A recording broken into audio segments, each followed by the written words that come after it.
믿음의 삶이 되도록 붙들어 주시면서 이 시간도 친히 주님이 말씀하여 주셨고 그 말씀에 귀 기울이며 감사로 나아갈 수 있는 은혜의 삶이 우리의 삶이 되게 하여 주셔서 감사드렸고 주 예수 그리스도의 이름으로 기도했습니다. 아멘. 아멘. 이 시간 우리 함께 보실 말씀은 이사야 30장입니다.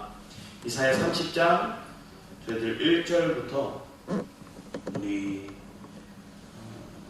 3절까지만 같이 한번 읽어봤으면 합니다. 이사야 30장 1절에서 3절까지의 말씀 같이 읽겠습니다.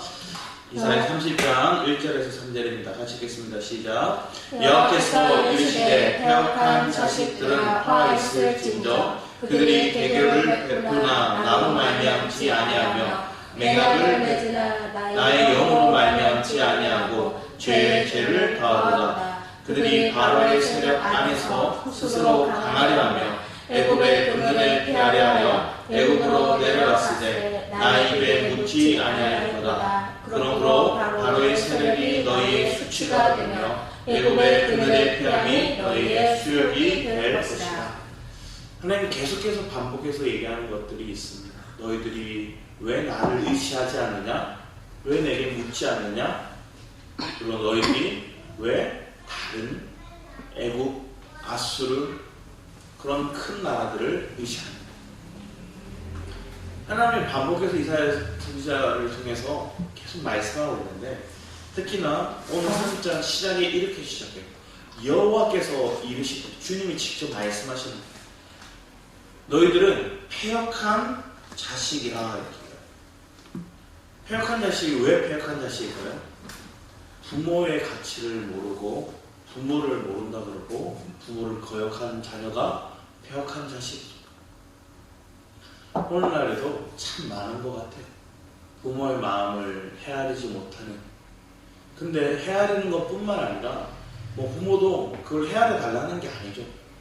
그런데 오히려 부모의 존재 자체마저도 부인하려고 하는 그런 자들이 너무 많다. 여러분은 하나님의 자녀가 되었음을 믿는다면 하나님이 나의 부모라는 것들을 하나님이 나의 아버지라는 것들을 여러분이 입술로 고백하고 살아간다면 하나님의 얼굴을 먹칠하는 일, 하나님의 영광을 가리는 일들을 해서는 안 되겠죠. 이 세상에도 대통령의 자녀들이 사건 사고를 치면 누가 욕을 먹죠? 대통령이 욕을 먹어요. 하나님의 자녀라고 하는 우리의 삶이 하나님의 영광을 가립니다. 특히나 이 애굽은 어떤 곳인가요? 애굽은 그들이 400년 동안 그곳에 살면서 오랜 시간 종살이하는 곳이었어요. 치욕적인 장소였어요. 애굽 사람들은 이 이스라엘 백성들을 마음 한편에서는 뭘 하고 있을까요? 하대하고 있어요. 왜? 우리 종살이하던 민족. 우리 종살이하던 민족이에요. 걔네들이 독립해가지고 나라를 세웠대요. 그러니까 할 수 깔려보는 거예요. 어떤 학자들이 우리나라가 어떻게 보면 중국이라는 엄청난 강대국 아래 있었을 우리나라를 유지할 수 있었던 것들은 뭐냐면 잘 수긍하고 잘 굽혔대요. 우리나라. 중국이라는 나라, 그 이전에 많은 나라들, 진나라든지 여러 나라들이 있죠. 그때 그 강한 세력들의 우리나라가 잘 굽혔다는 거예요. 형제 국가로서, 아우 국가로서 잘 복속했다는 거예요. 우리의 삶 가운데 우리가 어떤 마음을 살아가고 있는가 보세요. 내가 하나님의 자녀로 살아간다는 그런 프라이드를, 그런 긍정심을, 어떤 자긍심을 가지고 살아간다는 건 마땅한데 그걸 잃어버리는 거야. 왜 그럴까요? 아버지의 감기가 틀어지고 아버지가 어떠한 분인지를 모르니까. 내 부모가 어떠한 존재이고 내게 무엇을 공급해 줄 수 있는지를 모르니까. 그러니까 자기가 쉽게 생각하는 거야. 자기가 너무나 쉽게 생각하는 것들은 뭐예요? 그 부모를 잊어버리고 다른 부모보다 강한 존재들을 찾는 거예요. 부모보다 나를 더 사랑할 수 있는 존재를 찾는 거예요. 그래서 이런 패역한 자식은 화 있을진저라 얘기하시면서 나로 말미암지 아니하며 그러니까 맹약을, 관계를 맺는데도 하나님의 관계 속에서 하나님 중간에 역할을 하셔서 맹약을 맺는 게 아니라 하나님 비켜보세요 하고 자기끼리 하는 거예요. 그리고 나의 영으로 말미암지 않고 한다고 해요. 그게 뭐예요? 죄를 더한다 이거예요. 이스라엘 백성들, 특히 남유다 백성, 아수르를 의지했다가 애굽을 의지했다가 하나님 앞에 온전히 나아가지 못한 그들의 삶이 되니까 죄를 더하는 거. 은혜를 더하는 삶이 아니라 죄를 더하는 삶이 지금 이들의 삶이 되어간다는 걸 이사야는 하나님의 말씀이 너희들에게 선포된다 하면서 하나님이 이르시되 여호와께서 이르시되 하면서 강하게 더 어필하고 있는 거예요. 그들이 바로의 세력 안으로 스스로 가는, 우리의 문제는 이런 거예요. 우리가 약한 걸 알아요. 우리가 부족해요. 그런데 이 부족한 것들을 스스로 강화하려고 하는 거예요. 스스로 강화하려고 하는데 그 방법이 뭐냐? 애국과 하치를 맺는 거예요. 맹약을 맺는 거예요.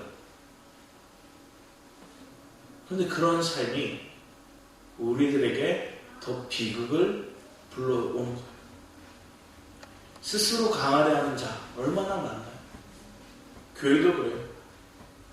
스스로 강하려고 하는 목회자, 교회. 근데 그 교회 모임 속에서 하나님이 정말로 임재가 있는 걸 봐야죠. 그들이 강하려고 하는 것들은 뭘까요? 숫자 개념이 될 수도 있고요. 아니면 부의 측적에 있을 수도 있고요. 아니면 그들의 이름이 많은 사람들에게 유명해지는 걸 수도 있습니다. 그런데 그 모든 것들이 하나님과 상관없이 스스로 해야 하는 것들이 된다면, 나를 위한 것들이 된다면 그게 우리의 미혹거리가 돼요. 한번 생각해 보시고, 예수님이 40일 동안 광야 가운데 금식하셨어요? 금식하고 나서 누가 제일 먼저 찾아가요? 사단이 찾아가잖아요. 너를 위해 배고프잖아. 저 돌덩어리를 떡이 되게 해. 너 이 높은 뛰어내려. 유명한 자가 돼. 나에게 엎드려. 너 더 높은 자리로 세워줄게. 그 모든 것들이 누구를 위한 거예요? 나를 위한 삶. 예수님은 자기가 왕이 되기 위해서 온 게 아니에요. 자기가 배불리기 위해서, 자기가 유명해지기 오신 게 아니에요. 철저히 자기를 낮춰서 자기를 들여 죽기까지 하시나으로 하나님의 미랄이 되어서 저들을 살리고 오시고, 그래서 열매 맺고자 하는 인생을 살고자 하신 것이 예수님의 삶인데, 우리는 뭐 하려고 해요? 스스로 강해지려고. 자녀들도 그래요. 스스로 강해지려고 하면 뭐예요? 내가 할 거야. 이렇게. 내가 할 수 있어. 자기가 뭘 할 수 있을까요? 자기가 할 수 있는 것들이 사실은 너무나 한계에 있어요. 몇 가지 없어요.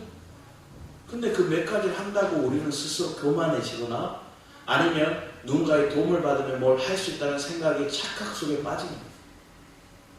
그래서 여기 나오는 거예요. 스스로 강하려 하면 애굽의 그늘에 피하려. 하나님의 그늘 아래 피하려는 것들이 아니라 애굽의 그늘 아래 피하려 하면서 이렇게 애굽으로 내려갔을 때 나의 입에 묻지 않았다. 하나님께 묻지 않았다. 계속 나와요. 그들이 왜 패역한 자식이냐?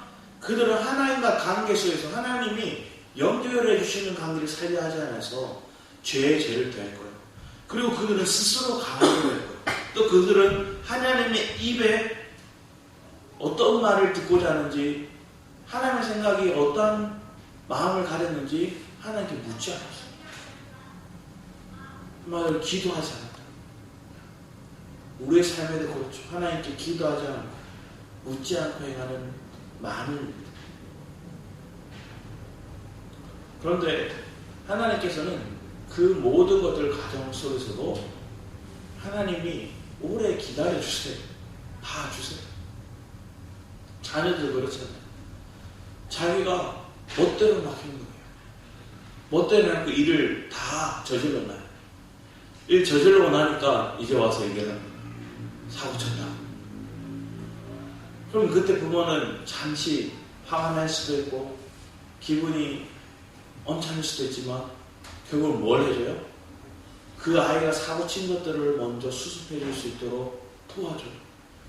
그가 해결할 수 있는 부분이면 옆에 서포트 해주고, 그가 도저히 감당하지 못하면 부모가 끌어안아요. 그 과정을 통해서 자녀에게 뭐라는 거예요? 사랑을 흘러내는 거예요. 오늘 그들은 이런 과정 속에서 3절에 주님은 이렇게 바로의 세력이 너희의 수치가 되는 애굽의 그늘의 피함이 너희의 수치와 수욕에 대해서 계속 너희가 애굽을 의지하고 하나님을 의지하지 않는 것 통해서 네 삶 가운데 수치와 수욕을, 네가 의지하는 그가 수치고 네가 의지하는 그 모든 삶 속에 있던 모습들이 수욕이 돼. 그 고관들이 소환했고 그 상인들이 하네스에 이르러서 그들이 다 자기를 유익하게 하지 못하는 민족으로 말미암아 수치다. 만족이 안 되는 거예요. 유익이 되지 않는 거예요. 우리의 상황이 유익되지 않는 것들을 그들은 유익이라 생각하고 쫓아가는 거예요. 매일 헤매며 살아가는 게 뭘까요? 돈을 벌기 위해서, 뭔가를 얻기 위해서. 이 유튜브나 아니면 TV에도 나오는 어떤 분이 우리에게 얘기하는 게 그런 거예요. 커피 사 먹을 돈 있으면 주식이야. 이렇게 얘기하거든요. 차 사고 날 때가 아니다. 집 살 때가 아니다. 그 돈으로 주식이야. 이런 걸 봤어. 근데 그분의 생각은 그런 거죠. 부의 축적을 위해서 자녀들에게 또 남겨줄 것들, 또 자기도 안락한 삶을 위해서 주식을 투자해서 그가 여유로운 생활을 하는 것. 그 여유로운 생활이 어느 정도 한계에 오르지 않았는데 쓰고 자기를 위해서 사용하는 것들은 다 소모하는 것. 그런데 우리는 주님 앞에 물어봐야죠. 정말로 그 삶이 행복한 삶인가? 그 삶이 정말로 나를 유익하게 하는 삶인가? 분명히 우리가 부를 축적하는 거 충분히 필요해요. 부자 되지 말라는 얘기예요. 여러분 다 부자 되세요. 할렐루야. 부자 되고 하나님의 사명을 감당할 수 있는 통로 역할들을 하세요. 그런데 내가 불안해서, 미래가 불안해서 내 자녀에 대한 생각들이 뭔가를 돈을 남겨줘야 되겠다는 그런 압박감이에요. 부를 축적한다면 그것은 오히려 지금 오늘 얘기하고 있는 이 이스라엘, 유다에 얘기하는 애굽이 우리의 물질이고 우리가 돈을 버는 일들입니다. 그럼 하나님은 뭐라고 얘기할까요? 너 왜 나한테 묻지 않고 그렇게 행동해? 왜 너 스스로 강해지려고 해? 주님 앞에 오면 주님이 이미 강하시대요. 주님이 이미 모든 부유하시대요. 근데 그걸 믿는 인생과 그것을 네 하고 그냥 스쳐 지나가는 모습. 우리는 대부분 그런가요? 네 하고 그냥 지나가 버려요. 진실로 하나님이 부유하시는 나의 부유함을 고백하지 못하니까 우리는 여유롭지 못하고 압박감에 살아가는 거예요.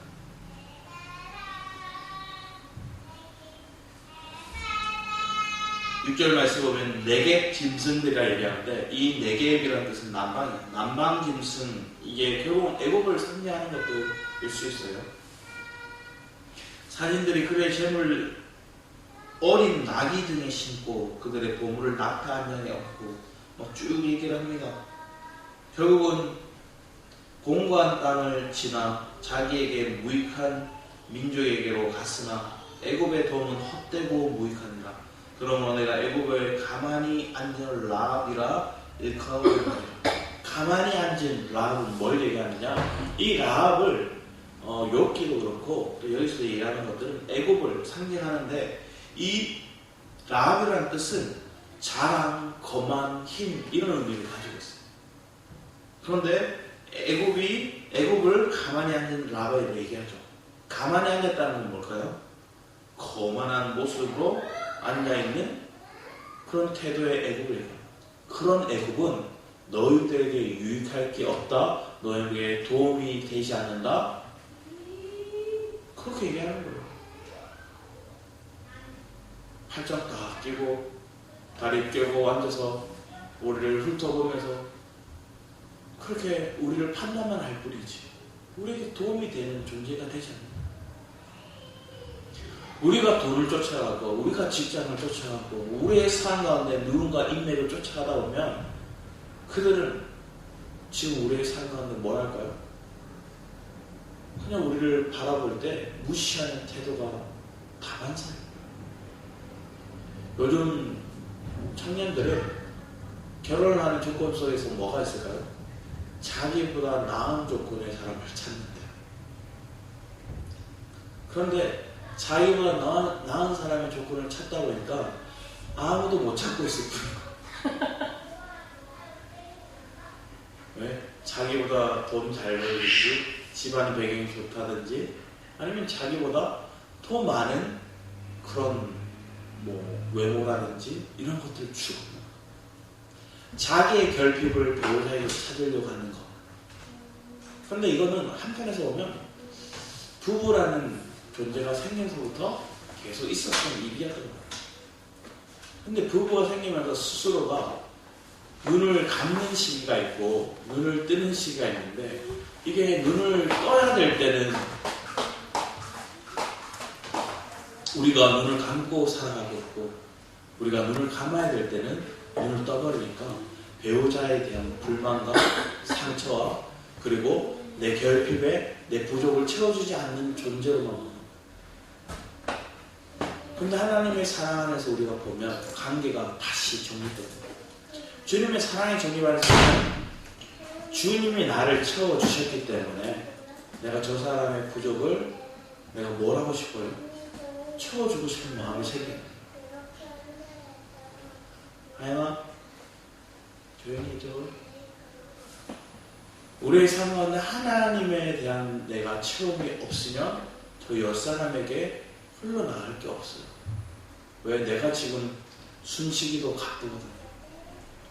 그런데 내 삶 가운데 저 상대를 향한 풍족함을 줄 수 있는 여유는 여러분 안에 있는 주님의 사랑을 경험하고 누릴 때. 그럼 우리 8절 이하 말씀 보면 이제 가서 백성 앞에 서판에 기록하며 책에 써서 후세에 영원히 있게 하라. 대저 이는 패역한 백성이요 거짓말한 자식들이요 여호와의 법을 듣기 싫어하는. 결국 이 유다가 어떤 존재라는 거예요? 패역한 백성이요 거짓말하는 자식이요 하나님의 말씀 하나님의 법을 듣기 싫어하는 자식들이라는 거예요. 그들이 성견자들의 이름을 성견하지 말라 해요. 자기를 바른 길로 인도해주는 사람, 하나님 앞에 바른 길을 발견해 해주는 그 사람을 보고도 나한테 바른 길 얘기하지 마라, 나한테 그런 말 하지 마라, 한마디로 말하면 꼰대짓 하지 마라 이렇게 얘기합니다. 우리를 바른 것을 보이지 말라, 우리에게 부드러운 말을 하라, 거짓된 것을 보이라, 너희는 바른 길을 버리며 첫경에 돌이키라 쭉 얘기를 하는 거예요. 그러면서 이러므로 이스라엘 거룩하신 이가 이같이 말씀하되 너희가 이 말을 업신여기고 압박과 허망을 믿어 그것을 그들은 하나님의 바른 길 하나님이 우리를 이끄시는 그 생명의 길들을 업신여기고 오히려 자기들을 허망하고 압박하고 제약된 길로 이끄는 것들을 의시한다는 거예요. 13절 말씀 같이 한번 읽어보겠습니다. 그가 이 나라를 무너뜨리시되 토기장애가 그릇을 깨뜨린 같이 아낌없이 부수시리니 그 조각 중에서 아궁이에서 불을 붙이거나 물 웅덩이에서 물을 뜰 것도 없지. 하나님께서 뭐 하는 거예요? 심판의 메시지죠. 너희가 나를 찾지 않고 나를 의지하지 않기에 토기장애인 내가 너희들을 아무 쓸모없는 존재로 만들어. 그 얘기를 하는 거예요. 자, 그런데 15절에 다시 반전이 일어납니다. 주 여호와 이스라엘의 거룩하신 이가 이같이 말씀하시되 너희가 돌이켜 조용히 있어야 구원을 얻을 것이며 잠잠하고 신뢰하여야 힘을 얻을 것이거늘 너희가 원하지 않아. 우리의 실체를 얘기하는 거예요. 너희들이 이 말을 돌려서 얘기하면 너희가 이같이 하나님 말씀을 돌이켜 잠잠히 그 말씀을 우리가 신뢰하고 그분께 구원을 얻어야 마땅할진데 반대를 나오고 16절에 이르시기를 아니라 우리가 말 타고 도망하리라 했으므로 그러니까 주님께서는 너희들을 이제 심판한다 얘기하는 그들은 뭐라 얘기해요? 우리는 말 타고 도망해야 되겠다? 도망한다 얘기하는 거예요. 너희가 도망할 것이요 또 이르기를 우리가 빠른 짐승을 타게 하였으므로 너희를 쫓는 자들이 빠르리니 한 사람이 꾸짖은즉 천 사람이 도망하였고 다섯이 꾸짖은즉 너희가 다 도망하고 너희 남은 자는 겨우 산 꼭대기에 깃대 같겠고 산마루에 기치 같으리라 하시느니라. 문제의 크기에 따라 여러 어려움에 따라 그들은 믿으면 뭐 하는 거예요? 사라지는 거예요. 믿음의 부재가 일어나요.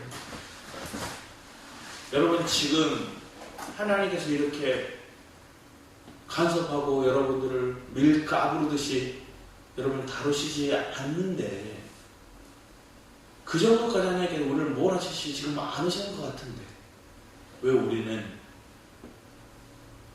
그 기회가 왔을 때 돌이키지 않는 더 큰 어려움이 온다는 거예요. 그 전에 도망가지 말고 네가 도망가도 갈 데가 없다는 거예요. 하나님 실상 여러분이 산 가운데 내가 도망하려고 했는데 하나님 뭐 하신 거예요?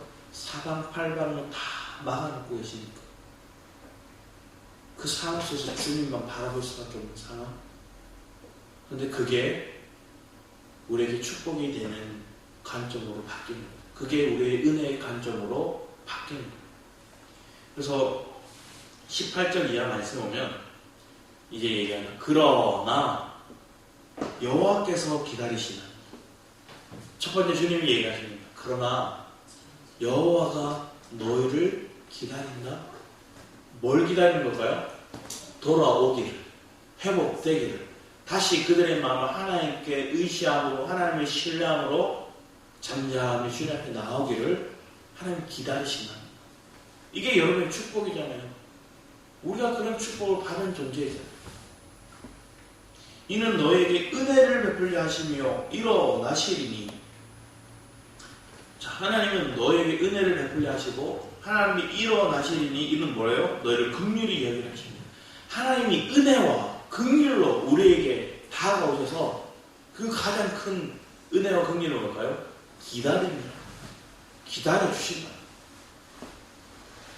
하나님이 여러분 기다려주시지 않았다면 이 자리에서 또 여러분의 삶 속에서 하나님을 찾고 하나님을 예배할 수 있는 그 은혜의 삶이 우리에게 있었겠냐는 거예요. 그분이 기다렸기 때문에 그냥 내 있는 삶 그대로 봤다면 내 모습 있는 모습 그대로 나를 대했다면 살아남은 자는 누가 있어요? 하나님을 예배할 수 있는 사람이 누가 있냐는 거예요. 아무도 없어요. 하나님이 기다리셨고 하나님의 은혜와 긍휼이 여러분의 삶 가운데 주어졌기에 우리가 이 자리에 예배할 수 있는 것임을 믿으시기 바랍니다. 여호와는 정의의 하나님이시니라. 그를 기다리는 자마다 복이 있다. 이제 바뀌죠? 그를 기다리는 자마다 뭐한대요? 복이 있대요.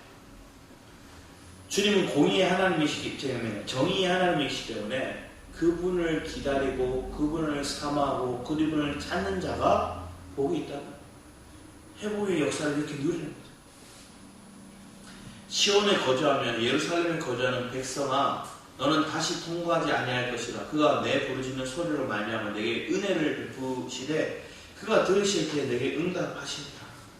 주님이 얘기를 합니다. 네가 부르짖을 때 내게 은혜를 베푸고 또 응답하신다. 그럼 하나님이 그 뒤에 얘기하는 것들이 이런 거예요. 같이 한번 읽어볼까요?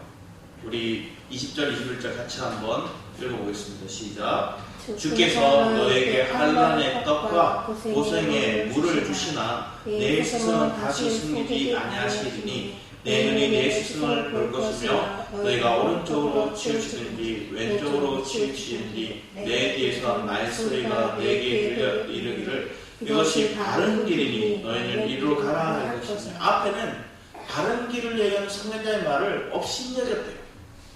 근데 오늘 여호와를 기다리는 자 그 사람에게 복이 있고 그 사람 삶 속에 한란의 떡과 고생의 물이 있을지 모르지만 다시 스승이 그 뒤에서 바른 길을 이끌어줍니다. 여러분의 삶 가운데 바른 길을 이끌어줄 수 있는 사람이 여러분 가운데 있다는 거예요. 내 속에서 역사하신 성령이 그 일을 하실 거고요. 내가 그 성령의 음성에 귀 기울이지 않는다면 누군가 영적인 리더를 통해서 여러분 삶 가운데 바른 길을 제시할 것이고 그 길에 내 마음이 반응하고 순종할 수 있는 마음으로 변화시켜 주시고, 그래서 한란에 떠 호성의 물이 여러분을 배불리고 여러분의 목마름을 해결시켜줍니다. 이전까지 내 삶은 뭐예요? 내가 혼자 도망가기 바빴어요. 헐떡했어요. 근데 도망가도 갈 데가 없어요. 근데 주님이 먼저 우리를 기다리신다면 그 주님께 돌아오는 거죠. 그런 것 같아요. 자녀가 부모를 기다리는 것보다 사실은 거의 없죠. 부모가 자녀를 기다리는 것들이 더 많아요. 그리고 돌아온 그 자녀들을 먼저 끌어안아주는 것도 부모의 역할이죠. 그런데 자녀들은 오해할 때가 많아요. 왜 오해할까요? 자기 감정에 매여 있거든요. 자기 지금 삶에 묶여 있거든요. 그러니까 지금 내게 부딪히는 이거 빨리 해결해 주는 것들이 부모가 나를 사랑하는 거고, 지금 때 내가 자극해 주는 거, 내가 듣기 싫어하는 말을 안 하는 게 부모가 나를 사랑하는 거예요. 분명히 그럴 필요는 있어요. 그들에게 바른 길을 제시하고 전했지만 듣지 않으면 부모도 침묵하고 기다릴 필요가 있어요. 그렇지만 마음속에 한편은 뭐래요? 하나님의 기회가 되면, 하나님의 타이밍이 오면 그 말을 전해야 돼요. 그리고 그 마음을 그들에게 새겨줘야 돼요. 그게 이번 주 신앙의 말씀에 우리가 앉아있을 때든지 누워있을 때든지 뭐 걸어갈 때든지 언제든지 뭐 하는 거예요? 그들 자녀들과 함께 이 말씀을 전하는 거예요. 여러분 삶 가운데 그리스도가 여러분 삶 가운데 함께 하심을 믿을 수 있도록 그들에게 전해주는 것들이 복되죠. 예전에 그 하영재 목사님이 그런 얘기를 하시더라고요. 자기가 자녀를 낳았는데 자녀가 아직 어려워요. 반응이 많을 때는. 그런데 아이와 야외에 나가서 이렇게 나비를 막 나는 걸 보다가 얘가 갑자기 나비를 잡고 싶은데 잡아질까요? 안 잡아져요. 그럼 갑자기 그 자리에서 기도를 하기 시작합니다. 하나님 이 나비를 잡게 해달라고 이렇게만 기도하는 게 아니라, 하나님 나비가 이 꽃에 앉아서 제가 그 나비를 잡게 해주세요. 이렇게 기도를 하고 얘가 일어나는 거예요. 부모로서 처음으로 이 아이가 신앙교육을 했는데 그렇게 기도하는 모습을 보니까 뿌듯하기도 하고 하나님 좀 들어주셨으면 좋겠다는 마음이 들었어요. 그런데 나비가 어디에 앉았냐면 꽃에 안 앉고 줄기에 탁 앉았어요. 줄기에 탁 앉았는데 얘가 어떻게 할까요? 그 나비를 잡았어요. 그럼 뭐 해야 돼요? 신나거나 감사해야 되잖아요. 근데 이 아이가 이렇게 얘기했다. 이 꽃에 앉게 해달라고 했잖아요. 이렇게 얘기했다는 거예요. 하나님의 섭리를 우리는 다 이해하지 못하지만 우리는 자꾸만 내 방식, 내 계획, 내 생각대로 하나님께 들어주셔야지만 내가 만족한다 얘기합니다. 가장 좋은 것을 주시는 분이 하나님이심을 우리가 믿는다고 입술로 고백하면서 우리는 하나님의 방법이 어떠한가에 대해서 우리 이해하려 하잖아요. 그저 내가 생각하고 내가 계획하는 그 방법대로만 이루어지거나. 배우의 하나님께서는 우리를 위해서 안배하시고 일하시고 있어요. 우리는 빨리 부흥하기 원하고 빨리 하기 원하고 빨리 저 아이들이 자기 역할을 하기 원하는 마음이 커요. 근데 하나님께서는 돌아가게 하는 것처럼 보이게 하고 내가 원하는 꽃봉오리에 여기 다 앉는 게 아니라 잎사귀에 앉기도 하고 줄기에 앉기도 하고 뭐 그런 거예요. 근데 그 과정 속에서는 하나님께서는 우리에게 응답하셨어요. 그 응답을 우리는 정말로 하나님께 감사할 수 있는 자로, 하나님의 깊이 묵상할 수 있는 자로 나아가다 보면, 아, 하나님의 섭리가 이런 거구나, 하나님 배우에서 역사하심이 이런 거구나를 발견해 나가면서 그거에 감격하겠죠.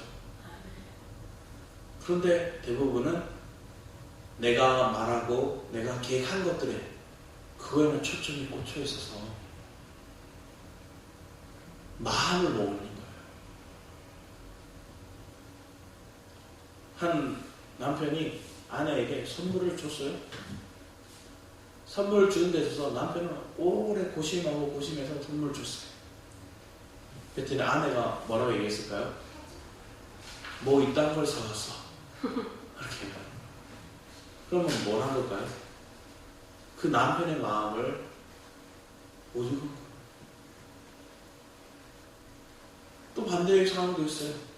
아내가 남편이 수고하는 것 같아서 열심히 음식을 준비하고 맛있는 것도 준비했어요. 앉아서 먹으면서 누구 와? 묻다가 근데 이거 간이 잘못돼서 간이 이렇게 얘기해. 뭔가 트시더잖아. 그럼 그 아내는 해주고 싶다가도 그 마음을 읽어주지 못하는 남편에 대해서 실망. 하나님이 우리의 부모라고 얘기하는데 그 부모가 우리에게 가장 좋은 것을 주니 마땅한데 우리가 위험한 것들을 들고 있으면 그걸 빼앗는 것들이 마땅한데 우리가 잘못된 길을 가고 있으면 돌이키게 하는 게 부모로 돌이키게 하는 것들이 마땅한 건데 그 부모의 마음을 이해하지 못하니까 우리는 뭐라 얘기하는 거예요? 왜 힘들게 합니까? 왜 나에게 브레이크를 겁니까? 왜 내가 하면 안 된다고 얘기합니까?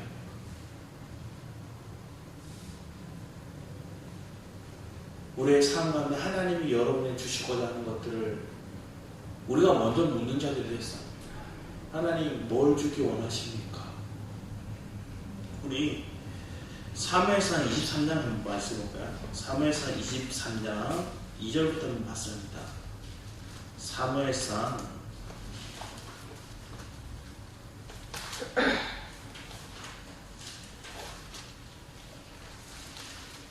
23장 2절부터 한번 같이 한번 읽어봤어야 합니다. 2절부터 같이 한번 읽어보겠습니다. 시작. 이에 다윗이 여호와께 묻자와 이르되 내가 가서 이 블레셋 사람들을 치리이까? 여호와께서 다윗에게 이르되 가서 블레셋 사람들을 치고 그을라를 구원하라 하시니라. 하나님이 얘기하는 거, 하나님께 묻는 하나님, 그을라가 지금 고통 속에 있습니다. 그을라가 블레셋 사람들에 의해서 압박당하고 있습니다. 그들을 도울까요? 네가 가서 그들을 구원하라. 또 얘기를 합니다. 4절에 다시 여호와께 다시 묻자는데 여호와께서 대답하여 이르시되 일어나 그을라로 내려가라. 내가 블레셋 사람들을 내 손에 넘기기를 하신지라. 그리고 가서 거듭 묻고 답을 얻고 행하는 거예요. 그런데 9절 말씀에 보면 다윗이 사울이 자기를 해야 되는 하는 음모를 알고 제사장 아달에게 이르되 에봇을 이리로 가져오라 하고 다윗에 대해 이스라엘 하나님 여호와여 사울이 나 때문에 이 성을 멸하려고 그을라로 내려오기를 깨하다 함을 주의 종이 분명히 들었나이다. 그을라 사람들이 나를 그의 손에 넘기겠나이까? 주의 종이 들은 대로 사울이 내려오겠나이까? 이스라엘 하나님 여호와여 원하거든 주의 종에게 일러 주옵소서 하니 여호와께서 이르시되 그가 내려오시리라 하시니 오리라 하시니지라. 하나님께 물어요. 그리고 하나님께 답을 얻어요. 그리고 그 답을 얻어 그 상황 속에서 그 뒤에 사람들이 하나님이 배후에서 일하시는 타임이고 이런 걸 아니까 그을라에 대해서 원망도 없어요. 모세도 한번 보세요. 하나님이 그의 삶 가운데 역사하시고 말씀하시는 거예요. 너는 가나안 땅에 못 간다? 얘기해요. 못 간다고 얘기를 해요. 근데 그 이유로 그는 뭘 하느냐? 이스라엘 백성들을 축복해요. 그들에게 거듭 그들에게 어떻게 살아야 될 것인지를 명해주고 또 그들의 삶 가운데 뭘 주느냐? 행복한 자라고 스스로에게 얘기해요. 자기에 대한 어떠함을 얘기하잖아요. 하나님 저 왜 못 갑니까? 하나님 저 가고 싶어요. 이런 거 없어요. 하나님 너 못 간다 얘기하니까 뭐 얘기 없어요. 그리고 그들을 축복해줘요. 그저 하나님의 명하심이면 그 말씀을 뜻을 알고 그 삶 속의 의미가 나에게 가장 좋은 걸 주시는 분임을 아니까 그 길에 순복하고 가더라. 다윗도 그래요. 누굴 원망할 게 없어요. 하나님 명하셨으면 아멘 가는. 바울도 그렇잖아요. 고린도후서 1장 말씀 보면 내가 주님 앞에 예밖에 없다. 주님 앞에 예수밖에 없다. 주님이 가하면 가고 서라 하면 서고. 우리는 그런 인생을 사는 자가 몇 명이나 있을까요?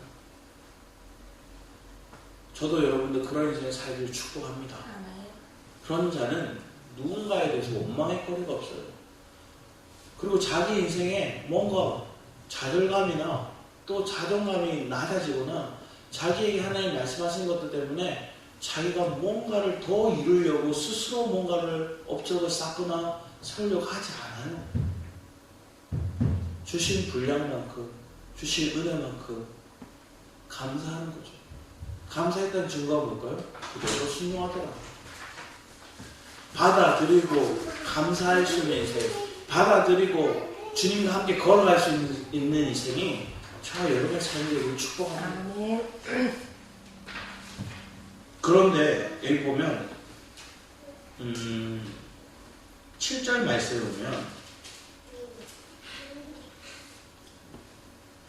다윗이 글라에 온 것을 어떤 사람이 사울에게 알림해 사울이 이르되 이렇게 얘기합니다. 하나님이 그를 내 손에 넘기셨도다. 그가 문 빗장이 있는 성읍에 들어갔으니 갇혔도다. 이 글라에 들어갔으니까 도안에 든 지다. 이건 하나님이 내게 그를 멸하게 하시니 하나님이 그를 버리셨다는 증거다 하고 얘기해요. 하나님께 묻고 얘기하는 걸까요? 자기 생각대로 자기의 사고와 자기의 방식적으로 생각하니까 그런 거예요. 그러니까 자기 멋대로 그렇게 판단해버려요. 하나님께 묻지 않는 자는 이렇게 행동하는 거예요. 우리 여호수아 말씀도 한번 보았어야 합니다. 여호수아 9장입니다. 여호수아 9장 저희들 14, 15절 말씀 볼까요? 기본 족속이 자기들 속에 먼 곳에서 온 것처럼 허름한 옷, 나이가 빠진 가죽 부대 막 이런 걸 가지고 와요. 그리고 하침을 맺으려고 하는데 그때 14, 15절 말씀 같이 읽어보겠습니다. 시작. 무리가 그들의 양식을 여호수아 9장 14, 15절을 같이 읽겠습니다. 시작. 우리가 그들의 양식을 취하고는 어떻게 할지를 여호와께 묻지 아니하고 여호수아가 곧 그들과 합친하여 그들을 살리라는 조약을 맺고 회중 족장들이 그들에게 맹세하였다. 하나님께 묻지 않아요. 아이성 전투에서는 묻지 않고 갔었는데 지금 오늘 이 상황 속에서도 뭐 하는 거예요? 묻지 않고 화친을 맺어요. 여러분은 어떤가요? 내게 이득이 되니까 그 자리에서 오케이 하고 하나님께 묻지 않고 가. 내게 어려움이 될 것 같으니까 내게 위협이 올 것 같으니까 하나님께 묻고 나가는 인생. 그럼 뭐가 축복인 거예요? 축복이 오는 거, 땅의 축복이 오는 것들이 그래서 내가 하나님을 묻지 않는 인생을 살아가는 것들이 축복이 아니라 내게 위기가 오지만 어려움이 오지만 그것을 내가 주님께 묻고 나가고 기도하는 자가 되는 것들이 여러분 인생에 더 복된 의미로 여러분 해석되기를 축복합니다. 그러면 여러분은 하나님이 내 삶을 이끌어 가신다는 걸 경험하시고 그 세계를 맛보는 거. 이게 고생의 물, 환란의 떡, 고생의 물을 먹는 거예요. 내가 그 환란, 그 고생을 겪지만 그 속에서 양식을, 그 속에서 생수를 얻었거든요. 자, 그러면 다시 본문 말씀 돌아서 보면 그 뒤에 이걸 먹고 이걸 마신 자, 그러면 나의 갈 길을, 바른 길을 제시해 주시는 분이 내 길을 인도해 주시거든요. 그러면서 우리 가운데 24절 말씀은 내가 땅에 뿌린 종자와 정자에 주께서 비를 주시다. 뭐 하는 거예요? 내가 심은 것에 하나님 비를 주신다는 거예요. 하나님은 은혜가 여기 부어진다. 이 땅에 먹을 것을 내면 곡식이 풍성하고 기름지게 하실 것이며 그날에 내 가축이 광활한 목장에서 먹을 것이요 바깥은 소와 어린 나귀도 키와 새수랑으로 까부는 맛있게 한 먹이를 먹을 것이며 크게 살육하는 날 망대가 무너질 때 모산마다 균형마다 그 뒤에 개울과 시냇물이 흐를 것이며 여러 어려운 가운데 하나님께 풍족함을 주시고 살 길을 주시고 결국은 내 삶 가운데 개울과 시냇물로 은혜의 풍성함을 누리게 하시고 그런데 이 앞에 뭐가 있냐면 내 속에 있는 우상을 보라. 내가 바른 길을 제시받았잖아요. 그 바른 길을 보고 내가 가고자 할 때 뭐가 우리를 가로막아요? 내 속에 있는 우상이 그 길을 못 가게 만들어요. 가로막는 거예요. 야곱이 베델로 가려고 할 때 하나님께서는 그들을 막으시죠. 뭘 하세요? 그들 속에 있는 우상, 상수리 나무를 다 묻어요. 그들이 치장하고 꾸미던 것들, 귀걸이형, 코걸이형, 뭐 여러 가지들을 상수리나무, 점치는 것들을 다 상수리나무에 묻고 하나님의 뜻을 다 베델로 들어가기 시작합니다. 여러분은 어떠한 인생을 살기를 원하는가 보세요. 내 속에 있는 우상을 버리고 내 속에 있는 그 하나님 말씀하심을 따라 그 은혜에 젖어드는 인생을 살아가는 것들이 복된데 사람들은 그 길을 추구하기보다는 그냥 세상에서의 빠른 그리고 내 손에 잡히는 그리고 내 귀에 들리는 그것들에 너무 빨리 반응합니다.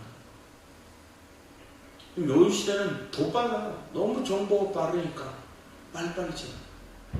한번 생각해 보세요. 한 2년 전까지, 한 1, 2년 전까지 영끌해요. 뭐예요? 영까지 끌어모아서 뭘 해요? 집사를 하겠어요. 지금 그렇게 영끌해서 집사하는 많은 사람들이 후회하는 사람들이 굉장히 많아요. 왜 그럴까요? 빚냈는데 이자가 계속 올라요. 감당하기가 잘 힘들어요. 그러면 집값이라도 오르면 아니면 집값이라도 유지가 되면 괜찮을 텐데 집값이 뚝뚝 떨어져요. 근데 왜 연끌했어요? 그 시대 때 분위기가 사람들이 두려움에 잡혀 있으니까 어떻게 해요? 너도 나도 집을 사기 시작했어요. 지금이 아니면 집을 못 산다. 나중에 되면 집값 더 오를 거다. 이런 두려움이 그들 마음에 팍 파고들었어요. 파고드니까 옆 사람이 얘기하는 거야. 나 집 샀는데 바로 자고 일어났더니 1억씩 올랐어. 몇 천만 원 올랐어. 집값이 계속 올라. 그 말 들으면 들을수록 그는 뭐예요? 지금 안 사면 못 사겠다. 지금 안 사면 못 사겠다. 두려움에 그 일들을 벌렸어요. 그러면서 후회하는 사람들 지금 굉장히 많은 걸 봐요. 근데 우리의 삶은 하나님이 지금 나를 이끄시는 거 분명히 안다면 우리는 그런 두려움에 잡혀서 집을 사고 빚을 내고 이러지 않겠죠. 여러분 마음 안에 하나님이 주시는 평안이 있어서 하나님 내가 의식주를 주님이 책임지심을 믿는 자들이 되었으면 합니다. 근데 하나님 우리에게 얘기하는 너희들이 무엇을 먹을까, 무엇을 마실까, 무엇을 입을까 염려하며 살아간다는 것. 그 인생의 염려가 우리를 더 마음을 만들어요. 번민에 빠져요. 사람들 다 그렇게 휩쓸려가요. 세상의 조류에 휩쓸려가는 거예요. 근데 이때 내가 이미 그리스도로 먹고 그리스도로 마시고 그리스도로 내 마음에 풍족함을 누린 사람들은 주를 위해 나를 드리고자 해요. 다시 본문 말씀 돌아와서 26절 말씀 보면 이렇게 회복의 날이 오는데 여호와께서 자기 백성의 상처를 싸매시며 그들의 맞은 자리를 고치시는 날에는 달빛은 햇빛 같겠고 햇빛은 7배가 되어 7날의 빛과 같으리라. 여러분 삶 가운데 이런 빛과 같은 날이 우리에게 이미 임했음을 믿고 나가는 인생이 되었으면 합니다. 그러면 우리는 뭘 하면 될까요? 내게 이 빛이 임했으니 이 빛을 광채를 바라고 반사해내고 나타낼 수 있는 인생, 그것이 영혼들을 변화시킬 수 있고 내 가족들을 변화시킬 수 있는 귀한 길임을 인정하고 믿습니다. 하나님은 문제보다 더 크신 하나님이세요. 근데 우리는 자꾸만 문제보다 하나님은 작다고 생각해요.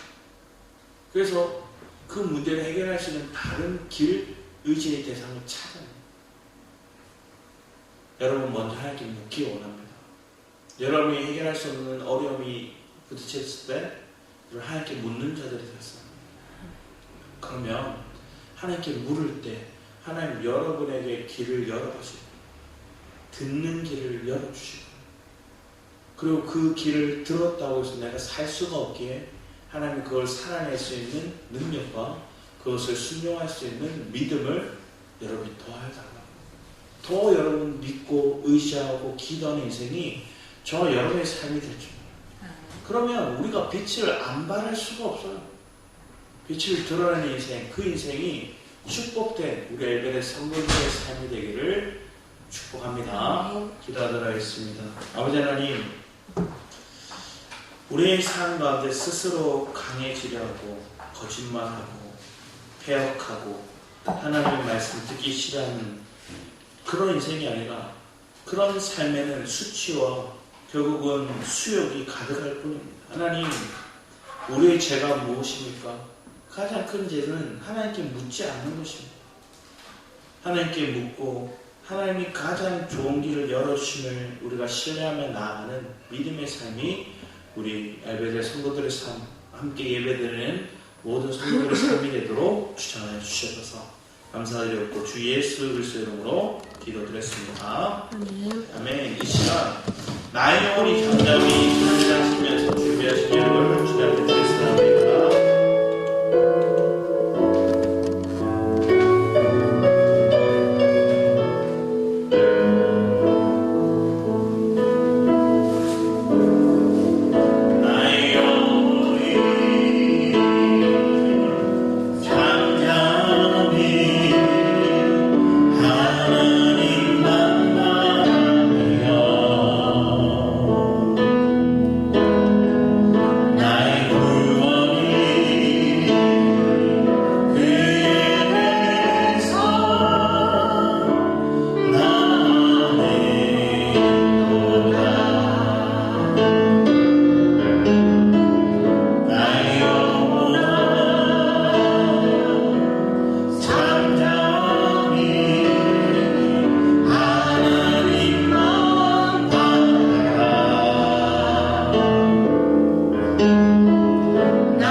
주님의 공급에 주님이 내 힘이 되심을 신뢰하는 자, 그 믿음 가운데 가는 우리의 시간입니다.